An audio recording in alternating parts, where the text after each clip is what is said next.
네, 안녕하세요. 오늘은 국뽕 아닌 국뽕을 좀 하겠습니다. 국뽕에 대한 비판도 많이 들어 있습니다.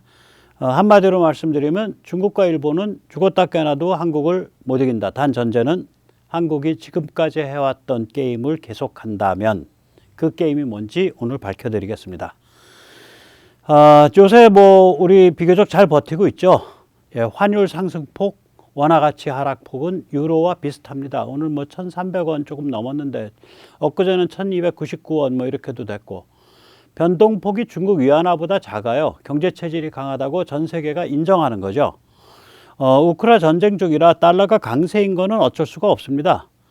어차피 못 말립니다. 중요한 것은 유로, 위안, 엔화와의 비교입니다. 네.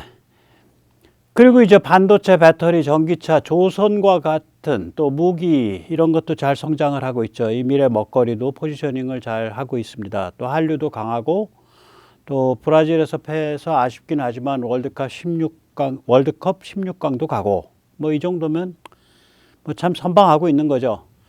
그래서 이제 오히려 국뽕이 되게 십상이에요. 그런데 이제 우리가 좀 문제가 있거든요. 이게 조건이 뭐냐면 이른바 단일민족이잖아요. 사실 단일민족이라는 건 말이 안 되는 소리입니다. 다들 알다시피 원래 여기에서 살아온 사람들, 저는 이제 25,000년 보는데 그 사람들은 주로, 그 조상들은 주로 그 시베리아 맘모스 사냥꾼들이에요. 그런데다가 이제 빙하가 녹을 무렵 해가지고 남쪽에서 또 많이 올라붙었죠. 그래서 우리 언어가 드라비다어와 비슷한 데가 있어요. 드라비다어의 일파인 타밀어와 아빠, 엄마, 나, 니, 그러니까 너, 이렇게 해서 한 1000여 개 단어가 아주 기본적인 단어가 같아요. 그러면은 이거는 사실 어족이 같다고까지도 말할 수가 있어요. 이 발음 체계까지 같다면, 근데 발음 체계는 좀 다른 것 같아요. 그러니까 어족이 같냐 다르냐는 두 개 보거든요. 기본 단어하고 발음 체계. 문법은 그 다음입니다. 문법은 사실 정복, 피정복이 일어나고 이러면은 그냥 배워요, 서로. 예. 문법은 그 다음이고, 기본 단어들, 그리고 이제 하늘, 땅, 아빠, 엄마 이런 것들이요. 근데 아빠, 엄마는 전 세계적으로 비슷해서 그거는 사실은 안 치고요. 하늘, 땅 같은 것들, 하나, 둘, 셋, 이런 것들이죠. 이 타밀 쪽하고 특히 이 농경과 관계된 언어가 비슷하다 그래요. 그 단어들이. 네. 그 다음에 그런데 민족이라고 하면은 우리는 이게 국가 단위랑 같이 맞물려 있는데 사실은 영어로는 우리가 생각하는 민족은 영어로는 people이죠. 네이션에 그래서 두 가지 뜻이 있습니다. 하나는 people 혹은 ethnic, 우리 흔히 민족이라고 말하는 그럴 때도 네이션을 쓰고요. 국민은 영어로는 정확히 표현하면 political nation, 정치적 네이션이라고 표현을 합니다. 두 가지 뜻이 있어요.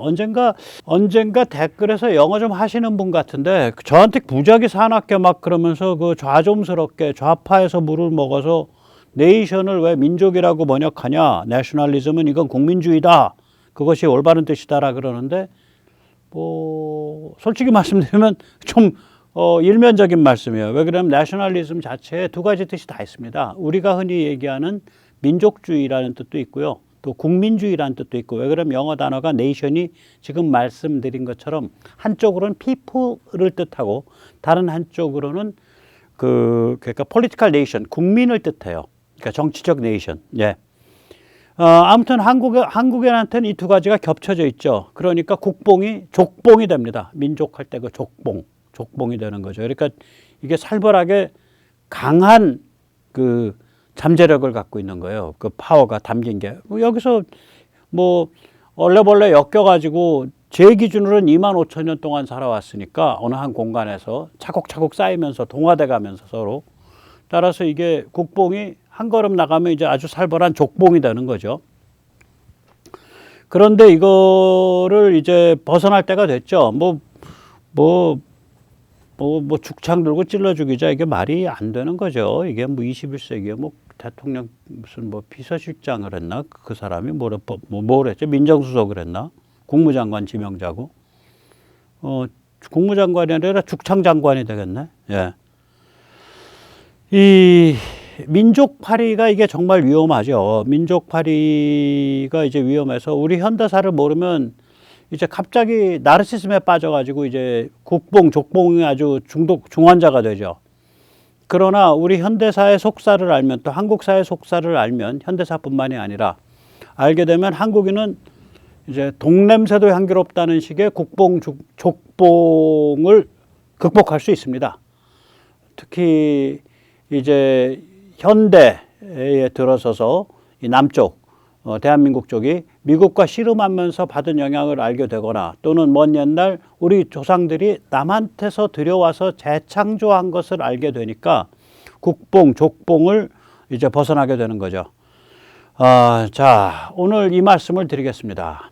이제 한국 현대를 일단 이해하려면 제일 먼저 부닥치는 문제가 현대가 어느 때부터야? 라는 문제입니다. 여기서 참고로 근세라든지 근대 이런 이야기는 식민사관입니다. 그러니까 다시 말하자면 전 세계적으로 근대가 따로 있고 뭐 근세가 따로 있고 현대가 따로 있고 이런 얘기 안 합니다. 솔직히 말씀드리면.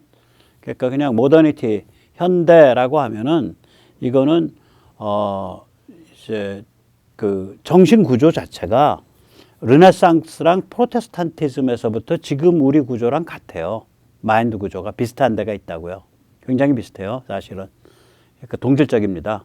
그래서 거기를 그냥 현대의 출발점으로 삼으면 돼요.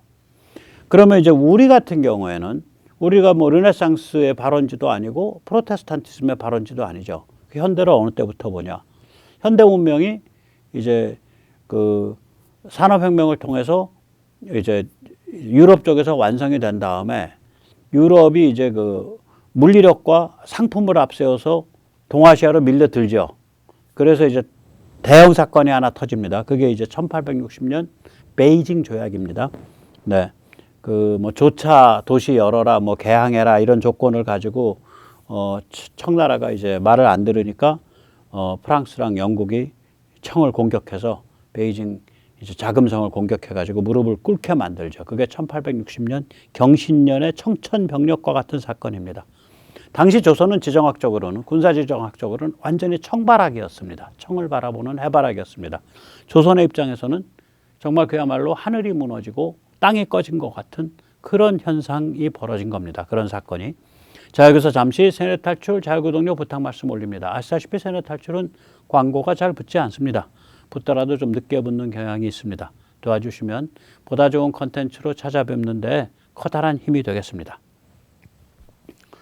이 청을 바라보는 그러한 조선에 있어서 청이 무너졌다.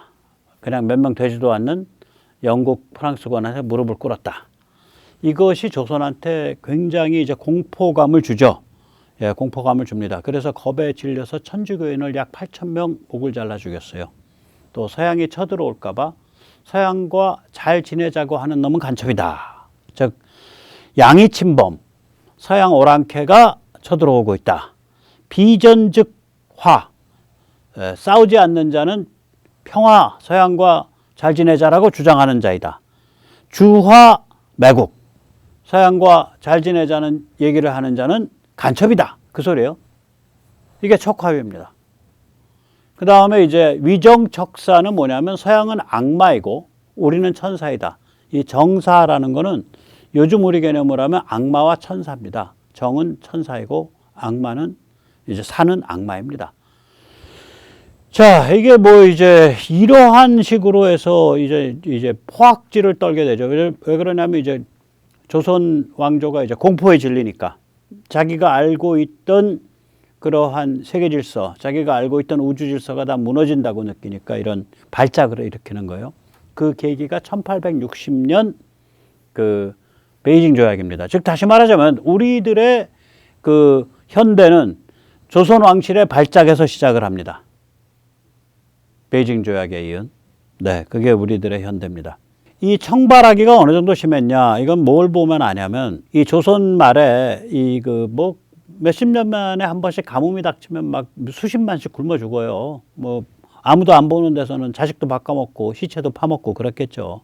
정말 비참한 상태가 됩니다. 그러니까 이제 사람들이 살으려고 이 학정에 시달리다가 살으려고 이제 두만강을 건너가요. 이 두만강을 건너가려던 그 동포들을 국경수비대가 이제 활을 쏴서 학살을 해가지고 두만강이 그 하얀 옷을 입은 시체로 뒤덮였다 이런 기록들이 있어요. 그런데 이제 우리가 여기서 잠시 조심해야 될 게 그 당시에 이제 그 1894년 이전에 두만강을 건너갈 때의 그 두만강은 어디냐면 이게 어디냐면 청의 땅이었습니다. 왜냐면 이게 연해주까지가 다 청의 땅이에요. 지금 보시면 저 노란 게 다 청의 땅입니다. 이게 그럼 언제 러시아 땅이 된 거야? 1894년 청이 그 일본에 의해서 작살날 이제 위치에 이제 위험에 처하죠. 전쟁에서 졌으니까. 그 일제 군대가 이제 청까지 쳐들어가면 이제 베이징 조약이 문제가 아니라 청이 거덜나는 거예요. 그 저기 뭐야 프랑스나 영국군은 몇 명 안 되는 수병으로 청을 건드렸지만 일제는 저거 배 몰고 들어가서 이제 우리 임진왜란 일으키듯이 수도 없이 몰려가서 이제 청을 아예 정벌하는 수가 있다고요.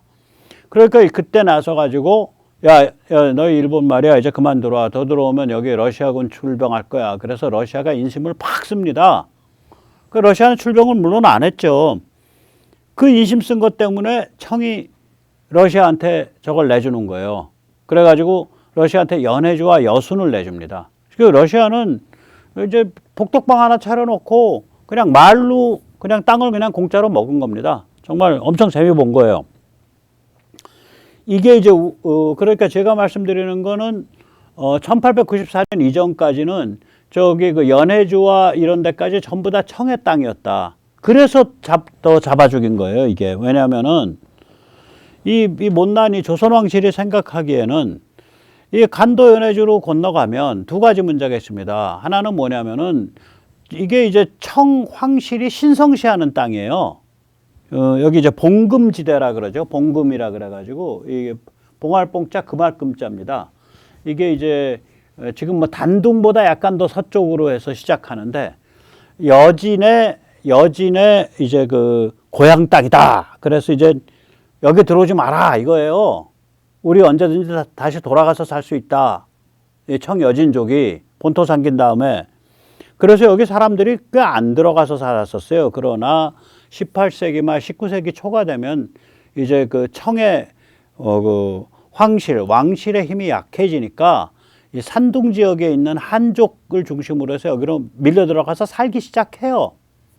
그러니까 그렇게 문란해진 틈을 타서 우리 이제 배고픈 조선 동포도 들어가서 살려고 하는데 이 청바라기 조선 왕실의 입장에서는 야 거기 청 황제가 들어오지 말려고 금해놓은 땅이야. 거기 들어가서 살다가 그 오락해 돼가지고 결국 우리 다시 쳐들어오는 데다가 너희 거기서 살면 우리한테 세금도 안 내고 안 되겠어. 그런 거는 역적질이야. 그래서 이제 거기 넘어가는 사람들을 전부 이제 잡아 죽인 거예요. 그래가지고 좀 덜 넘어갔죠. 사실은 그때 조선왕실이 그 넘어가도록 그냥 내버려 뒀으면 지금 그쪽에 이제 뭐 우리 그 동포 그 커뮤니티가 뭐 300만이 아니라 한 1000만 형성돼 있습니다. 사실은 그 이상 될 거예요. 참고로 이런 사정이 있기 때문에 거기가 지금은 이제 만주족이 아닙니다. 한족이 만주 땅에 만주족은 이미 다 없어졌어요. 그 한족이 들어가서 사는 거예요. 그 봉금 말에 봉금을 사실상 무너뜨리고 그러니까 우리가 고구려 만주 고토 회복 같은 소리를 만약에 꼭 하시겠다면은 아우슈비츠를 한 200개 만들어서 거기에 사는 한족 중국인들을 한 1억 5천 학살하겠다 뭐 이러면서 그 말씀 하셔야 돼. 아, 왜 그러냐면 그 한족들 그 저기 어디야 그 산둥 쪽에서 온 한족 중국인들이 1억 2억 이렇게 사는 땅인데 거의 2억 가까이 될걸요. 이제 1억 한 5천은 넘을 텐데 그거 우리가 먹었다가는 이 머릿수에서 밀려가지고요. 우리가 중국인 쌀라쌀라 되는 거예요. 한국인 없어져요. 아니 지구 전체가 한국인이 살아가는 삶의 공간인데 왜 만주에 목매서 고구려 만주고토 회복, 고구려 만주고토 회복이라고 국뽕을 설치는지 저는 사실 이해가 안 가. 조금만 생각해 보면 그 얼마나 웃기고 유치찬란한 짓인지 알 텐데. 예, 이게 이제 그래서 우리가 무슨 생각을 해야 되냐. 자 보세요.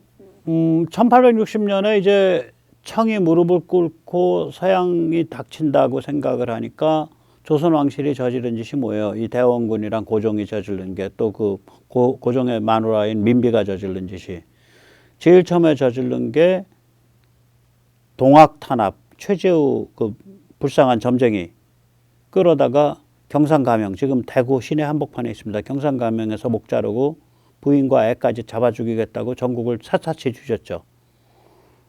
그리고 천주교 한 8천 명 잡아 죽이고, 그 다음에, 예, 그리고 나서는 이제 동학 봉기가 되니까 이제 청군 일군 불러들여서 학살하고, 그리고 이제 그 전에는 1894년 이전에는 두만강 건너가는 사람들 학살하고, 뭐 뻑하면은 그냥 대량 학살이야. 사람이 굶어 죽던 말든. 그래서 저는 사실은 이 대원군, 고종, 뭐 민비 이 사람들하고 김일성, 김정일, 김정은하고 좀 공통점이 있다. 이런 그 말하자면 척화비, 위정척사 이거 다 주체사상이랑 비슷하잖아요. 그 다음에 이제 천주교 학살, 뭐 두만강 학살 이거 뭐 말하자면 고난의 행군과 비슷한 거고, 두만강 학살은 천주교 학살은 정치범 수용소랑 비슷한 거고, 정치범 학살하고 비슷한 거고. 그게 좀 공통점이 있다 이게. 이 조선 후기 멘탈을 보다 더 지옥스럽게 완성시킨 것이 지금 평양 김일성 영생교 아니냐, 저는 그렇게 보고 있습니다 사실은. 그러나 조선 후기가 훨씬 더 살기가 낫죠. 거긴 도망갈 구멍이라도 있으니까, 뭐 산속에 들어가서 화전 지으면 되니까. 이게 이제 김일성 영생군은 도망갈 구멍조차 없는 현대 관료 체제, 현대 국가 체제를 사용하니까 더 살벌한 거죠.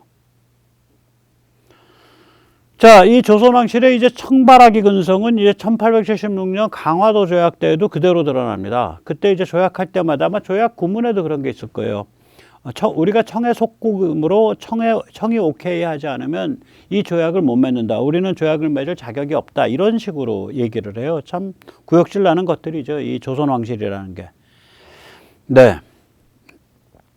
예, 뿐만 아닙니다. 이 조선왕실의 자기 모순도 심해요. 그렇게 지정학적으로는, 군사 지정학적으로는 청을 떠받들면서도, 찰싹 달라붙어서 아양을 떨면서도 정치 철학 측면에서는 청을 굉장히 멸시하고 청이 무너뜨린 명을 섬겼죠.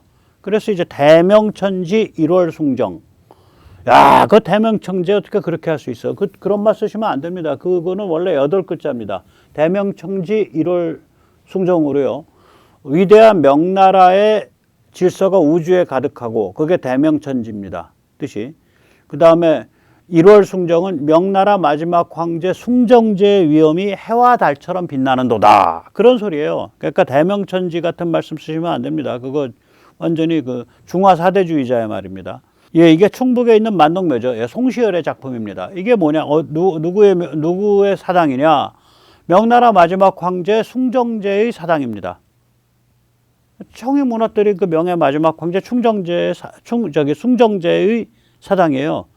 더 웃기는 건 뭐냐? 일제 때 이걸 금지했거든요. 근데 아시다시피 저기 좀 보시면 아시겠지만 저 계단이 가팔러요. 굉장히 가팔러요. 저 계단을 가파르게 한 이유가 기어서 올라가라는 거예요. 서서 올라가지 말고.